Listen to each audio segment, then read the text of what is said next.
All right, well, the Chiefs leave Lambeau with an L, with KC's defense having their worst game of the season, getting outplayed by Jordan Love and company. Then, on the offensive side of the ball, are still making mistakes, misconnecting on routes, drawing self-inflicted penalties, and are unable to show that they can perform at a high level on a consistent basis. So let's get into this game and look at some pretty big injuries for the Chiefs, as well as the biggest takeaways as we then look ahead to next week. But first, how about those?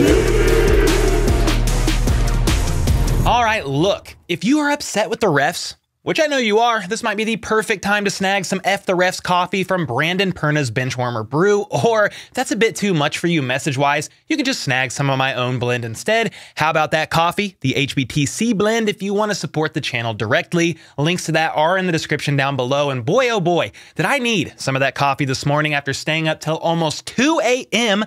after watching the Chiefs lose, then making a freaking video on it afterwards. Fun times! But hey, you win some, you lose some, and if you're here watching this video, you're here for a couple of different reasons. Either to gloat in the Chiefs' loss, which is fine with me, or relive the pain as Chiefs fans right along with me as we process the game together and figure out the best path forward. So with that being said, let's get into last night's game. The Packers marched right down the field, almost doing whatever they pleased. They ran for 5+ yards, passes downfield, play action, jet sweeps. They did it all with much success, including a nice play action pass for the first touchdown, where safety Justin Reid took the bait and slipped, trying to recover. A theme of the night at times with players seemingly slipping and sliding all over that field. Now, Drue Tranquill did get concussed as well on this opening drive, unfortunately taking a knee or thigh to the head, which was a huge loss for the Chiefs defense. He was already filling in for Nick Bolton with the green dot, and that meant with no Bolton, it was Jack Cochran, basically the third string Mike linebacker who was there filling in. And Andy Reid said they are hoping for a fast recovery for Drue Tranquill, but he thought Jack Cochran played well and got some good experience in there. And I do agree. He played a pretty good game overall, and I'm happy for him to some extent, but I cannot wait for Nick Bolton to return, which may be this week or it may be next. Andy Reid said Bolton certainly wants to get back in there as soon as possible, but he wants to see how he does this week at practice first, then go from there. Anyway, all that to say, it was a pretty big loss for the Chiefs defense on the opening drive of the game, with the Packers going up 7-0 because Drue Tranquill has been playing out of his mind with Nick Bolton out. Now, with KC's turn to respond, they were able to get downfield pretty quickly thanks to the help of Isaiah, Pop Pacheco on the ground, Rashee Rice on quick passes, and CEH even ran for a first down on 3rd and 2. Kelsey then got involved for a first down, but was flagged for pass interference on that play, to which the Chiefs then faced a tough 3rd and 11 shortly after, and MVS actually, believe it or not, made a sliding catch on a scramble drill for the first. Pacheco then had a very angry, pissed off run for 27 yards, bringing the Chiefs down inside the 10. However, Mahomes was then sacked on the very next play, with the rookie Wanya Morris filling in for left tackle Donovan Smith, who left after the Kelsey PI call. And while Smith did eventually come back in the first half, Wanya played left tackle for basically the entire second half. Anyway, that sack created a deficit, making it hard to overcome, and when Jawan Taylor then couldn't protect Mahomes on the right side on 3rd down, he was sacked again, twice in 3 plays. And if I said it once, I've said it 1,000 times. It's hard to win football games when you don't score touchdowns in the red zone. The Chiefs went from scoring a touchdown 71% of the time last year in the red zone, second only behind the Cowgirls, but are now scoring a touchdown there just 55.5% of the time, which is 13th. That's actually one of the biggest issues of this game for me with the Chiefs offense, especially in the first half, because while the Chiefs were settling for threes, the Packers proceeded to march right down the field 75 yards thanks to tight end Tucker Kraft on a couple different plays, as well as John Wick's second cousin, thrice removed, Dontavian Wicks did as well on a 27-yard crosser. Love was able to stand once again in a pretty clean pocket, keeping calm to find a wide-open Christian Watson with Trent McDuffie behind in coverage due to what I believe was him slipping on this piss-poor field, resulting in touchdown number 2. Speaking of piss-poor, Skyy Moore caught a key first down actually on 3rd and 4, the very next drive to help move the chains. Then a wide-open Travis Kelce helped them cross midfield. Mahomes then stiff-armed this poor helpless man into the dirt on a side sideline scramble, and Pacheco may have lost his helmet here, but he stomped through for a first down on 3rd and 1. Then, after a Kelce first down, Mahomes scrambled for what appeared to be a first down at the Packers' 2-yard line, getting ready to score a touchdown. However, Creed Humphrey was flagged for a rare holding call, which moved them way back from that spot. And while Creed didn't agree with the call, neither did former Chiefs lineman Mitchell Schwartz, who labeled that an abysmal call, saying that's not what holding is supposed to be. But hey, the flag was thrown, and the Chiefs were not able to overcome it as they couldn't get it done on 3rd and 9 because Preston Smith smoked Donovan Smith. Smith on Smith crime on the left side and sacked Mahomes on another crucial 3rd down in the red zone. So once again, the Chiefs had to settle for 3, bringing their score up to 6, and Green Bay having 14. The Packers were flying down the field once again on multiple chunk plays, but the Chiefs defense had a strong stand,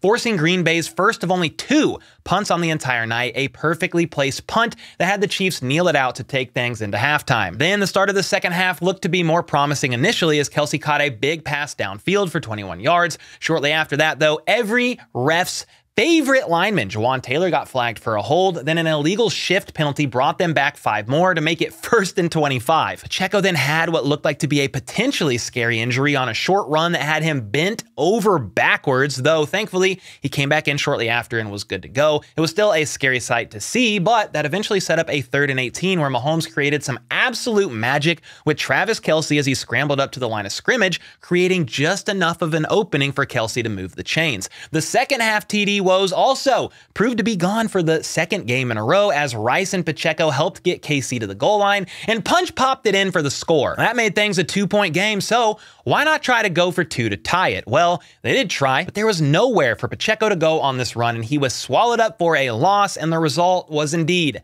12-14, KC trailing by 2. Now, we just needed the defense to stand strong and give the offense the ball back, something they've done so many times this season.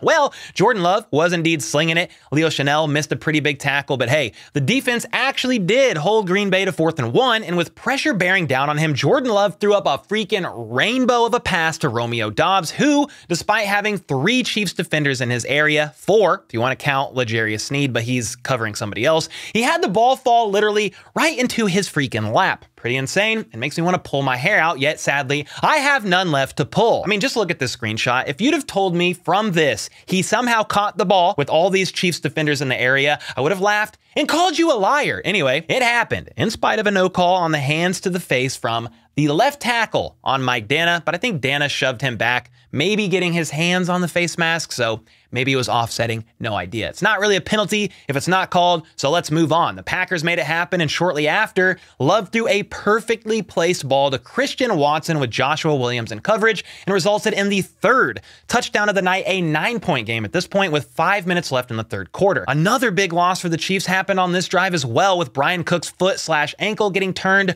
very badly when he tried to make a tackle, and that required him getting carted off soon after being ruled out. And while the x-rays today were thankfully negative, I do fear that some other form of damage could be revealed via an MRI. Either way, it was reported he left on crutches with both of his shoes on, and Andy Reid said this morning that Brian Cook had work done on the ankle before, so that's what they are going through right now, running more tests and getting more imaging done. And he didn't have much more to say than that, so we shall soon find out if an MRI reveals any more damage, and if so, it's looking like to me Cook could be out for a while, though I'm not sure just yet if it's a season ender or not. Either way, it's a tough break for a second-year player who was playing some good football, so hopefully he heals up quickly, man. It's just, I hate to see injuries no matter what team. Now, KC had the ball back, and Pacheco then had a couple of real solid runs. Richie James then had his one and only catch of the night, spinning around up the right sideline for 12 yards, and despite only playing 4 offensive snaps the entire night, Richie James still had 7 more yards receiving than Skyy Moore, who had just 1 catch for 5 yards the entire night, even though he played 44 snaps on offense, the second most of any receiver, only behind Rashee Rice. But more on Skyy here in a bit, trust me. Speaking of Rashee Rice, though, he made a quick catch up the right side, then Pacheco did his version of the tush push, getting shoved all the way to the 2-yard line. Pretty wild play, all things considered, before Noah Gray finished the job with a nice little touchdown catch, getting open thanks to everyone paying attention to Travis Kelce. The next drive for Green Bay had them quickly facing a 3rd and 14, and an overthrow resulted in their second punt of the night. Mahomes then had a ever so frequent misconnect with MVS deep down the field as MVS for whatever reason, didn't stay near the sideline away from the safety, and Mahomes thought he would. Sucks. Then on the next play was an incompletion to Richie James. They were looking for a flag, could have slipped, not sure, but the result was an incompletion on 3rd down, and Green Bay got the ball right back rather quickly. They didn't squander this drive either, with Jordan Love finding a wide open Dobbs down the left sideline. A reverse had Christian Watson then juking Snead out of his soul. Jalen Watson then got juked out of his own soul by Malik Heath. Yet, thankfully, Mike Dano was able to sack Love on 3rd and 10, forcing the Packers to a field goal. So, the Chiefs then had 6 minutes left in the 4th quarter, trailing by 5 with a chance to go up for the first time all game with a touchdown. Well, Rice had a nice catch for 9 yards, then drew a PI flag in KC's favor to help them move down the field a bit further, but on the next play, Mahomes called for a change on that play, targeting Skyy on an RPO, which looked like the right move considering the heavy box, meaning there's a lot of defenders down, probably bracing / preparing for the run, but Skyy, he half-assed his route, and the defensive back Nixon made a nice play on the ball, picking it off. And believe it or not, Nixon said after the game that he studied Mahomes' mannerisms on audibles and said he knew that was coming. We was watching mannerism tape earlier in the week, and he tapped his knee, and they put 2 off the ball. I'm like, oh, I seen this before. I knew he was gonna run it, and he ran it. So there's a bit of a mixed bag here. Skyy didn't follow through on his route full speed. Nixon seemed to expect what was coming, and honestly, Mahomes probably should have never targeted Skyy in the first place. I mean, I get it. The throw was probably the right option, but when has Skyy Moore shown any of us watching that you can trust him in any crucial situations to make a play, okay? When has he done that? The answer is not really ever, outside of a wide open touchdown in the Super Bowl. Therefore, please, Chiefs coaches and staff that do not watch my videos, try someone else. I do not care who it is. Give Richie James his reps. Give Tony reps. Call Cornell Powell up from the freaking practice squad, or even sign me. I'll do it for pretty cheap. Basically, it'll hurt absolutely nothing to try anyone else. I mean, what the heck is the worst that's going to happen? That receiver would have very few catches, misconnects, drops, and even some of the passes that do get thrown his way resulting in INTs. Well, that's already happening, so anyway, with that rant over, Mahomes probably should have just freaking handed it off to Pacheco anyway. After all, you're at the 50-yard line with, what, 5 minutes left or so and all 3 timeouts, but hey, it is what it is. It's done. The interception was thrown. The Packers then turned that INT into an 11-play drive, draining 4 minutes off the clock,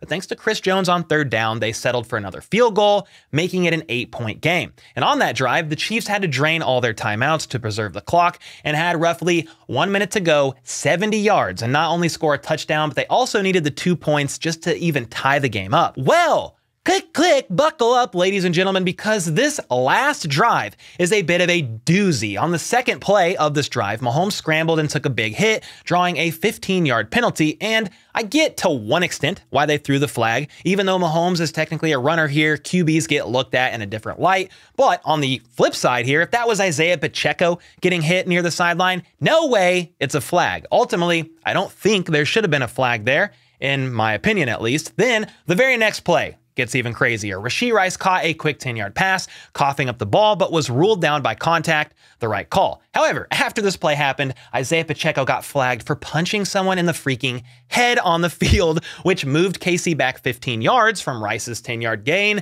and Pacheco was ejected. But we aren't done yet, because the very next play after Pacheco was ejected, I think it was the very next play at least, Mahomes took a deep shot downfield to MVS, who honestly probably wouldn't have caught it even if he was wide open. However, the refs missed a blatant pass interference call that sent everyone into a frenzy. Many stated online the obvious. It's a flag. The broadcast said it. Former players and current players on Twitter or X said it, but some said, quit crying Chiefs fans, you big babies. Others said that was a makeup no call for flagging the hit on Mahomes a few plays prior. But I guess my counter to that would be the DPI penalty would have went for like 50 yards or something like that. I don't think that's a balanced equivalent to 15 yards, but hey, I'm not the best at math, so what do I really know? Then, no, we're not done yet. The refs missed what I think was another call a couple plays later, this time on the Chiefs when MVS caught a pass and tried to get out of bounds, but from what I saw, it looked like MVS was moving backwards and therefore the clock should have kept running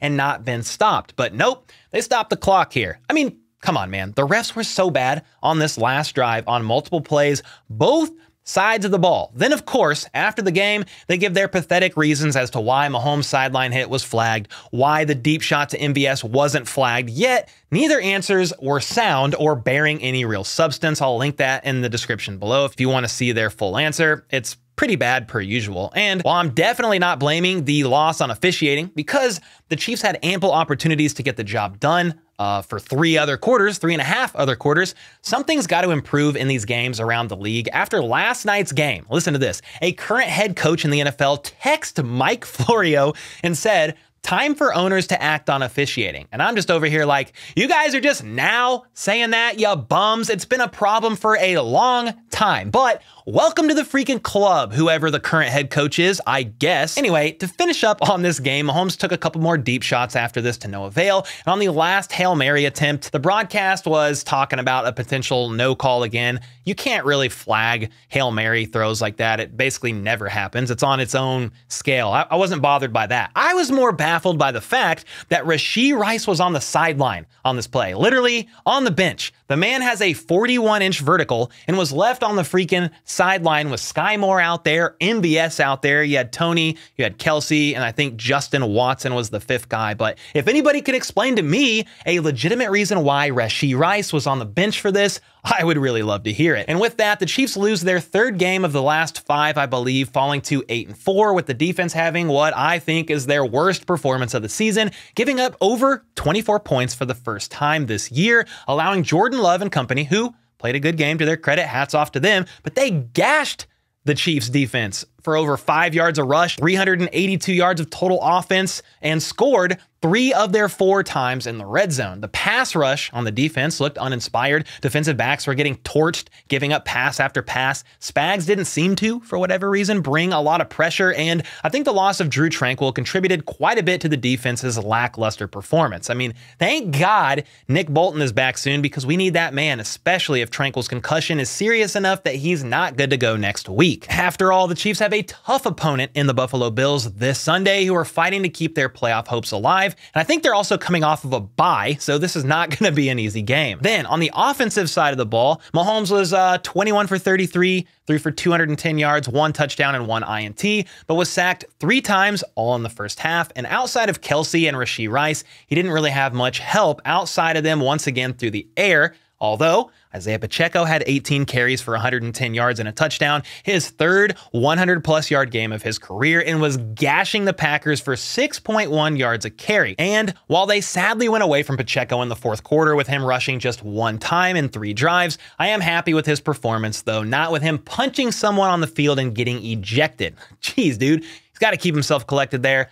I don't really care his reasons for doing it. Please don't do that again. The biggest thing for me with this game, though, was the Chiefs having to settle for just 2 field goals in the first half. You can't just show up and play 1 solid half of football. The last few games or whatever, it was the second half they couldn't get it done. Well, the first half, they just put up 2 field goals. It was pretty underwhelming overall as far as a performance standpoint goes for the offense. 7, not 3. Please, especially with the offensive struggles they've been having. This has to get fixed in some capacity. Please. I mean, if the defense isn't able to hold a team to around 17 points per game like they've averaged so far this season, they allowed 27 last night, the Chiefs will not be able to win when it truly matters in the postseason. And with all that being said, what are your thoughts on this game, the biggest standouts, biggest concerns, and what do you think the Chiefs should do offensively to try and correct course over the last handful of games on the season before the playoff run? I mean, we hear it week after week. They are close to performing at a high level consistently, yet week after week have failed to show us they are able to do so. Anyway, let me know in the comments down below, and until next time, let's go. Let's freaking go. How about those?